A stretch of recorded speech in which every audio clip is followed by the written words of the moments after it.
what to do if you've been arrested for domestic violence here in Oceanside, California. Now, if you've recently been arrested for a domestic violence case in Oceanside, or if you have a loved one going through the process, stick around. I think you're going to like this video.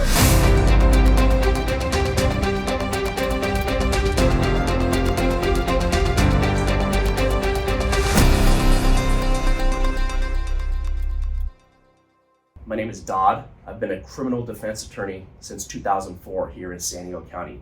My firm is Dod Law. We're located in San Diego, and we have a virtual office in Vista. Now, this video is if you've been arrested for a Oceanside domestic violence case. Oceanside domestic violence. Now, your case is going to be heard in Vista, at the Vista courthouse.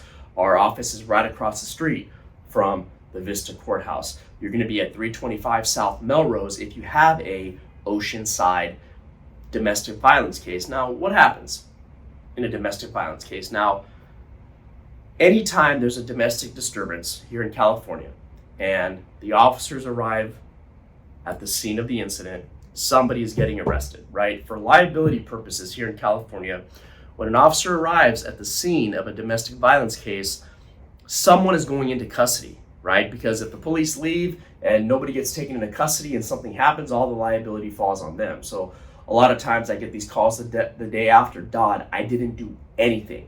I didn't touch her. I didn't touch him. I didn't do anything. I got arrested. My bail was set at $50,000. This is so unfair.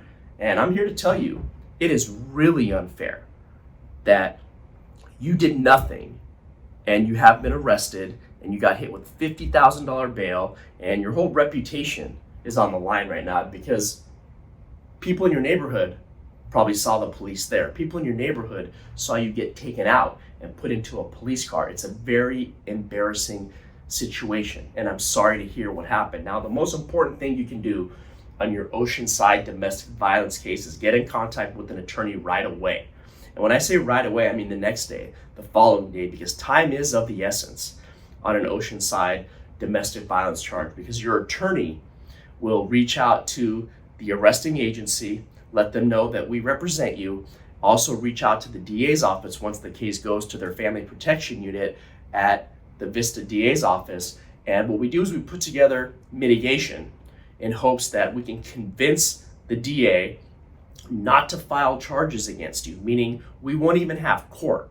Because when you were arrested, you were taken into custody, you were released, you're given a paperwork that shows you have a court date. Our goal is to never even show up to that court date. Our goal is that the case gets dismissed, rejected, no charges filed before we even go to court. So it's a very high likelihood that we could get your case thrown out before we even go to the court, depending on the facts of the case. Remember, this is not legal advice. Every case in Oceanside, every domestic violence case in Oceanside is different, and we got to look at it on a case-by-case analysis, but there's a possibility that the case could get thrown out before we even go to court. Now, everyone always says, well, Dod, he doesn't want to file charges against me. Well, Dod, she doesn't want to file charges against me, and I get it. I get it. But remember, the DA's office hears that every day. Every day, somebody gets arrested, and the victim, alleged victim, is saying that they do not want charges to be filed.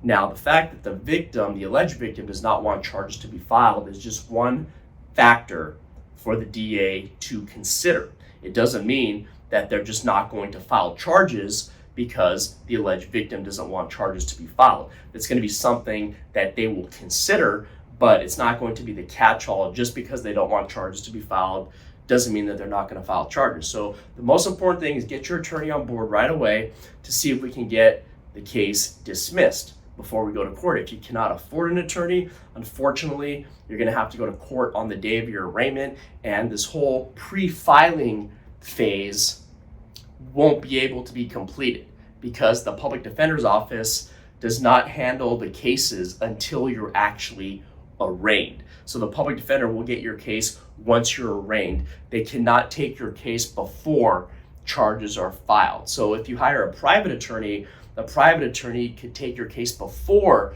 charges are filed and see if we can prevent the case from going to court. Now, what happens if you hire an attorney or you don't hire an attorney but charges are filed? Now, On your Oceanside domestic violence case, you're going to show up to Vista. Now, your case could be a misdemeanor, it could be a felony. It really all depends on the facts of the case and the injuries that are involved. Now, at your arraignment, you're going to be in Department 14.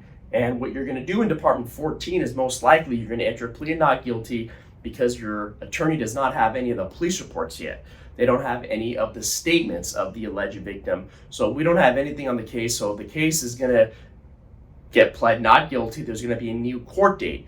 Now, be aware that if charges are filed on your Oceanside domestic violence case, then at your arraignment in Department 14 at the Vista Courthouse, the DA is going to argue for a criminal protective order, a CPO. What that means is during the pendency of the case, you and the alleged victim cannot have any contact with each other whatsoever. Now, well, Dod, we're married. Dod, we have kids together. We live together. What do I do? And I get it. And it's a terrible position to be in. But a judge is most likely going to order the stay away order.